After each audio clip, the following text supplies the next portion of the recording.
मीरपुर नाम के शहर में तेजस अपनी पत्नी नीरू के साथ रहता था। पति पत्नी दोनों ही नौकरी करते थे। एक दिन तेजस गांव अपनी माँ के पास फोन करता है। हेलो, प्रणाम माँ। जीते रहो माँ, तुम दादी बनने वाली हो हैं? अरे वाह, ठीक है बेटा, मैं कल ही आती हूँ। जब माँ जी शहर पहुंची तो बेटी बहू ने बहुत अच्छे से स्वागत किया। लीजिए माँ जी चाय। अरे गर्मा गर्म पकोड़े ले आओ माँ के लिए। नीरू रसोई में गई और 2 मिनट में ही पकोड़े ले आई। जी ये लीजिए। बहू जादू से बनाए हैं क्या? अभी तो रसोई में गई थी। यम्मी। माँ जी, शीला रसोई में पकोड़े तल रही है, मैं बस लेकर आई। हे भगवान, मेरा धर्म भ्रष्ट कर दिया तूने। अब तो गंगा जल से शुद्धिकरण करना होगा। दूसरे दिन, माँ जी मैंने नाश्ता बना दिया है, ऑफिस जा रही हूँ। पर अभी तो घर का सारा काम पड़ा है। शीला आती ही होगी, झाड़ू पोछा बर्तन कपड़े वो सब कर लेगी। हमारे जमाने में घर का सारा काम हम ही करते थे। जी माँ जी, आप बहुत होशियार हैं, मैं घर ऑफिस दोनों नहीं संभाल पाती। तो जरूरत क्या है घर से बाहर जाकर चाकरी करने की? वैसे भी घर का काम खुद करने से घर में बरकत आती है, समझी? पर माँ जी, पर वर कुछ नहीं, इस महीने की पगार मिले फिर ऑफिस बंद है। हाँ। रात को नीरू तेजस से कहती है, सुनिए जी, माँ जी बोल रही थी कि मैं नौकरी छोड़ दूं। वैसे ठीक ही तो है, अभी तुम्हें आराम की जरूरत है। फिर भी आराम कहाँ, शीला को छुड़ाने के लिए बोल रही थी। तो अब 24 घंटे में इतना काम तो कर ही सकती हो। पर जॉब पसंद है मुझे, घर पर मन नहीं लगेगा। अगले दिन जब दोनों ऑफिस के लिए निकल रहे थे, मेरी तो कोई कीमत ही नहीं है इस घर में।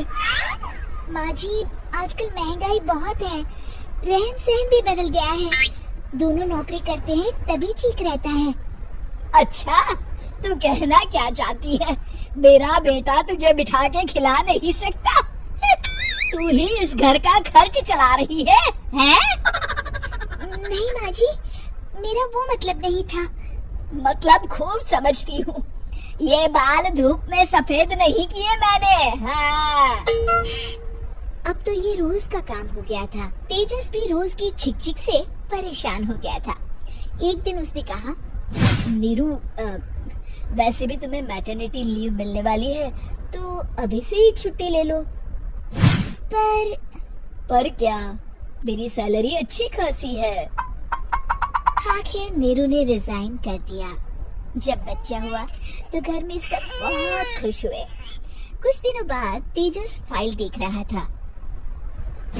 क्या हुआ तेजस, कुछ परेशान लग रहे हो? हाँ, वो हमारी जितनी सेविंग्स थी वो तो हॉस्पिटल में और छठी के फंक्शन में खत्म हो गई है नीरू। और अभी वैसे मंदी चल रही है तो मैं बोल रही थी कल मुन्ना को हेपेटाइटिस का टीका लगवाना है। नीरू, क्या पोस्टपोन नहीं कर सकते? नहीं जी, बिल्कुल नहीं। अब तेजस को समझ में आ रहा था कि उससे गलती हुई है। पैसों की कमी का असर घर के माहौल पर भी पड़ रहा था। अगले दिन, बेटा मेरा चश्मा और ये दवाइयाँ ले आना, पर्चा देते हुए माँ जी ने कहा। जी। तेजस, मुन्ना के लिए दूध का डिब्बा और डायपर भी ले आना, और ये किराने के सामान की लिस्ट है, इसे भी लाना है। तेजस गुस्से में लिस्ट मरोड़कर फेंकता है और चिल्लाता है, पैसे क्या पेड़ पर उगते हैं? ये ले आना, वो ले आना। अरे, पर ये जरूरत का सामान ही है। वो गुस्से में बिना कुछ कहे ऑफिस चला गया।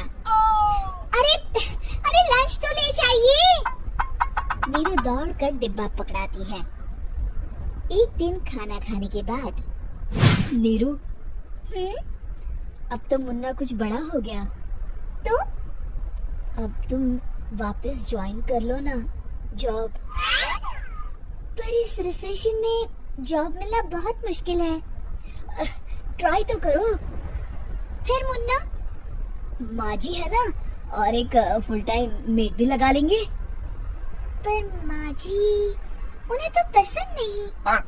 तभी माँ जी वहाँ आ जाती है और प्यार से नीरू के सर पर हाथ फेरते हुए बोलती है, अब मेरी समझ में आ गया बहू, पहले के और अब के समय में अंतर है।